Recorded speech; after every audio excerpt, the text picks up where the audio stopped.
மேலே நல்ல கிறிஸ்பியாக அதே சமயம் சர்க்கரை பாகில் ஊறிட்டு சாப்பிட்றதுக்கு ரொம்ப ரொம்ப டிஃப்ரெண்ட்டான டேஸ்ட்டில் முற்றிலும் புதுமையான ஒரு ஸ்வீட் ரெசிபி தாங்க இன்றைக்கி நம்ம பார்க்க போகிறோம். அதே சமயம் இந்த ஸ்வீட் பார்த்திங்கன்னா நம்ம 1 மாதம் வரைக்கும் கூட ஸ்டோர் பண்ணி வைக்கலாம், கெட்டு போகாது. இப்போ இதுக்கு நம்ம மாவு பிணைஞ்சு எடுக்க போகிறோம். நான் 250 ml அளவுள்ள மெஷரிங் கப்பில் 1 கப்பு கோதுமை மாவும் 1/2 கப் அளவுக்கு மைதா மாவும் சேர்த்துருக்கேன். இதை நீங்கள் முழுக்க முழுக்க கோதுமை மாவுலேயும் செய்யலாம் அல்லது முழுக்க முழுக்க மைதா மாவுலேயும் செய்யலாம். இப்போ இந்த மாவு கூட ஒரு 1/4 ஸ்பூன் அளவுக்கு மட்டும் உப்பு சேர்த்துக்குங்க. நம்ம ஸ்வீட் செய்யும்போது கொஞ்சம் உப்பு சேர்த்தோம்னா அந்த இனிப்பு டேஸ்ட்டை தூக்கி கொடுக்கும். இப்போ உப்பு சேர்த்து நல்லா கலந்து விட்டுட்டு ஒரு 2 ஸ்பூன் அளவுக்கு எண்ணெயை நல்லா சூடு பண்ணி இந்த மாவோடு சேர்த்து கலந்துக்கலாம். இப்போ இந்த மாதிரி எண்ணெயை நம்ம சூடு பண்ணி சேர்க்கும்போது நல்ல மொறுமொறுப்பு தன்மை கிடைக்கும். இப்போ மாவை நல்லா இந்த மாதிரி கையால் கலந்து விட்டுட்டு அதுக்கப்புறமா தண்ணி விட்டு நார்மலான பச்சை தண்ணி விட்டு நம்ம சப்பாத்திக்கு மாவு பிணையிற மாதிரி பிணைஞ்சு எடுத்து வச்சுக்கலாம்.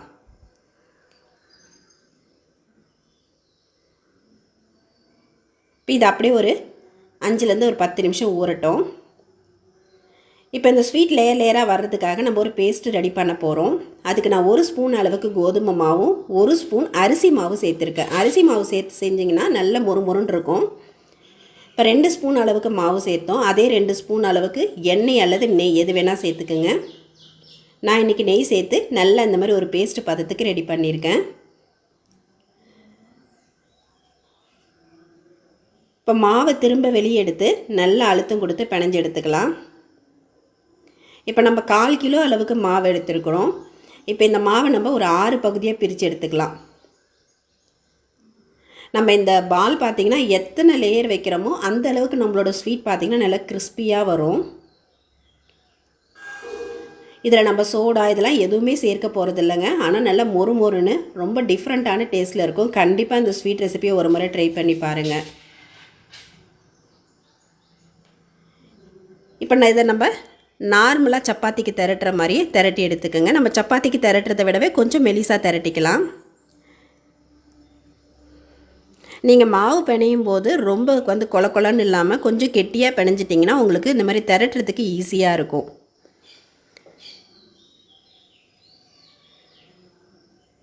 நல்ல பெரிய சைஸுக்கே திரட்டியாச்சு.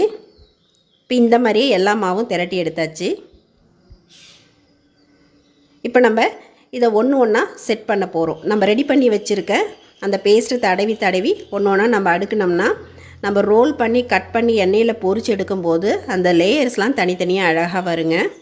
இப்போ ஃபஸ்ட்டு ஒரு சப்பாத்தி எடுத்துகிட்டு அதுக்கு மேலே நம்ம ரெடி பண்ணி வச்சுருக்க பேஸ்ட்டை 1 ஸ்பூன் அளவுக்கு தடவி எல்லா பக்கம் பரவுற மாதிரி தடவி விட்டுட்டு அதுக்கு மேலே அடுத்த சப்பாத்தி. இப்போ இந்த மாதிரியே நம்ம ரெடி பண்ணி வச்சுருக்க அந்த 6 பீஸையுமே ஒன்றுக்கு மேலே ஒன்று நம்ம செட் பண்ணி எடுத்துக்கலாம். நம்ம இதை கடைகளில் வாங்கி கொடுக்கறத விட நம்ம வீட்லேயே ரொம்ப ஹெல்த்தியாக குழந்தைங்களுக்கு செய்து கொடுக்கலாம்.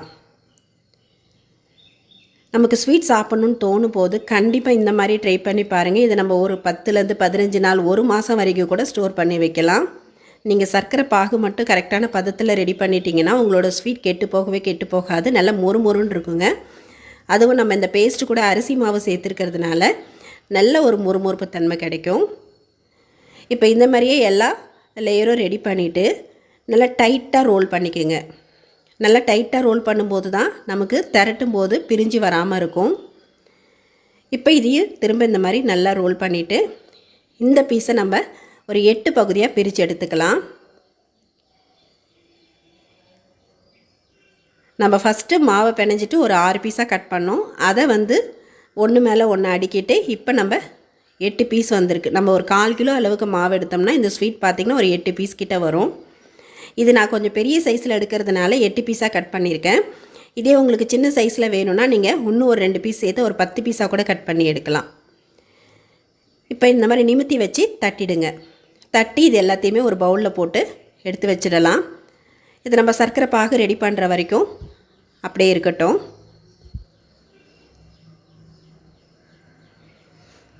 இப்போ சர்க்கரை பாகுக்கு பார்த்திங்கன்னா நம்ம எந்த கப்பில் மாவு அளந்து எடுத்தோமோ அதே கப்பால் 1 கப் அளவுக்கு தண்ணியை ஒரு பேனில் விட்டுருக்கேன். அதே 1 கப் அளவுக்கு சர்க்கரை. இப்போ இந்த சர்க்கரை நல்லா கொதித்து நமக்கு ஒரு கம்பி பதம் வரணும். இப்போ வாசனைக்காக 1/4 ஸ்பூன் அளவுக்கு ஏலக்காய் தூளும் லைட்டான ஒரு எல்லோ கலரில் இருந்தால் பார்க்க நல்லா இருக்குன்றதுக்காக ஒரு சிட்டிகை மட்டும் எல்லோ ஃபுட் கலர் சேர்த்துருக்கேன். இது முற்றிலும் ஆப்ஷனல் தான். உங்களுக்கு தேவையில்லைன்னா நீங்கள் எதை சேர்க்கணும்னு அவசியம் இல்லை. இப்போ சர்க்கரை நல்லா கொதித்து ஒரு கம்பி பதம் வந்துடுச்சு. இதை அப்படியே இறக்கி எடுத்து வச்சிடலாம்.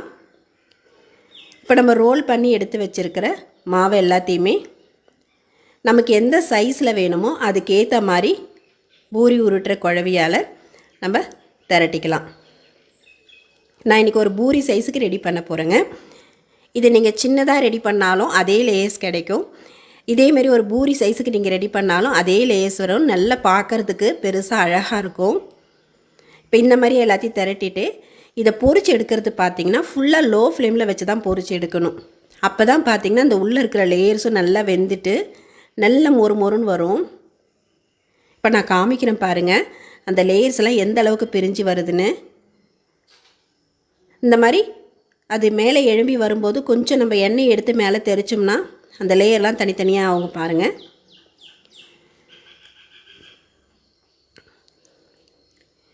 இப்போ இது மிதமான தீயிலேயே 2 பக்கமும் நல்லா வெந்து இந்த மாதிரி ஒரு பொன்னிறம் வரணும்.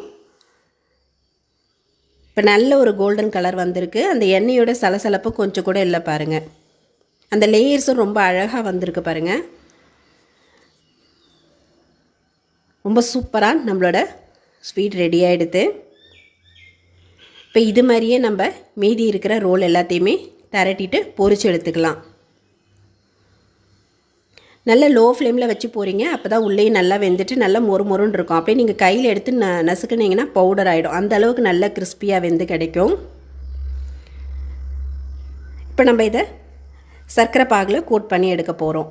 இப்போ நம்ம ரெடி பண்ணி வச்சுருக்க சர்க்கரை பாகில் இதை போட்டுட்டு ஒரு 2 திருப்பு மட்டும் திருப்பி எடுத்துடுங்க. நீங்கள் ரொம்ப நாழி சர்க்கரை பாகில் ஊற வச்சிட்டிங்கன்னா ரொம்ப சாஃப்டாகிடும். அந்த மொறுமொறுப்பு தன்மை இருக்காது.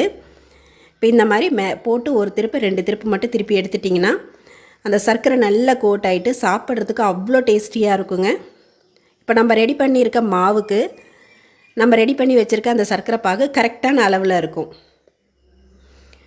இப்போ இந்த 8 பீஸும் நம்ம இதில் கோட் பண்ணி எடுத்தோம்னா நம்ம ரெடி பண்ண சர்க்கரை பாகும் சரியாக போயிடும். பார்க்குறதுக்கே ரொம்ப சூப்பராக நல்ல ஒரு கோல்டன் கலரில் நல்ல டேஸ்டியான முற்றிலும் புதுமையான ஒரு ஸ்வீட் ரெசிப்பிங்க. கண்டிப்பாக நீங்கள் எல்லாருமே ட்ரை பண்ணி பாருங்கள். இப்போ இந்த மாதிரி நம்ம ரெடி பண்ண ஸ்வீட்டை நம்ம உடனே சர்வ் பண்ணும்போது இதுக்கு மேலே கொஞ்சமாக நல்ல ட்ரை கோகனட் அதை தூவி விட்டுட்டு நல்ல பொடியாக கட் பண்ண பிஸ்தாவும் தூவி சர்வ் பண்ணும்போது டேஸ்ட் அட்டகாசமாக இருக்கும். கண்டிப்பாக இந்த ரெசிபியை நீங்களும் ட்ரை பண்ணி பாருங்கள். இந்த வீடியோ உங்களுக்கு